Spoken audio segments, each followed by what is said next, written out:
મોડાસાના માઝુમ બ્રિજના માર્ગ ઉપર પડી તિરાડો, મોટી દુર્ઘટના થવાની સંભાવના। નડિયાદ માર્ગ અને મકાન વિભાગમાં આવતા મોડાસા શહેરના માઝુમ બ્રિજના માર્ગ તેમજ બ્રિજની બંને તરફ ફૂટપાથમાં પણ મોટી તિરાડો પડી ગઈ છે। બ્રિજની તિરાડોના કારણે વાહન ચાલકોમાં ભય ઊભો થયો છે। મોડાસાથી શામળાજી હિંમતનગર તરફ જવાનો મુખ્ય માર્ગનો બ્રિજ છે।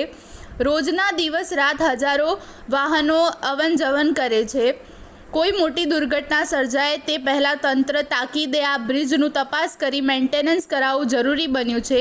અત્રે નોંધનીય છે કે મોરબી બ્રિજ દુર્ઘટનામાં 135 લોકોના જીવ ગયા હતા, જ્યારે કેટલાક દિવસો પહેલાં વડોદરાના મહીસાગર નદી પર બનેલા બ્રિજનો 15 ફૂટનો સ્લેબ પડી જતાં 5 ગાડીઓ નદીમાં પડી હતી, જેમાં 15 લોકોના મોત નીપજ્યા હતા, જ્યારે આ બ્રિજના બીજા સ્લેબ પણ ખસી ગયા હતા। નડિયાદ માર્ગ અને મકાન વિભાગ આ બ્રિજ મરામત કરાવે તે જરૂરી બન્યું છે।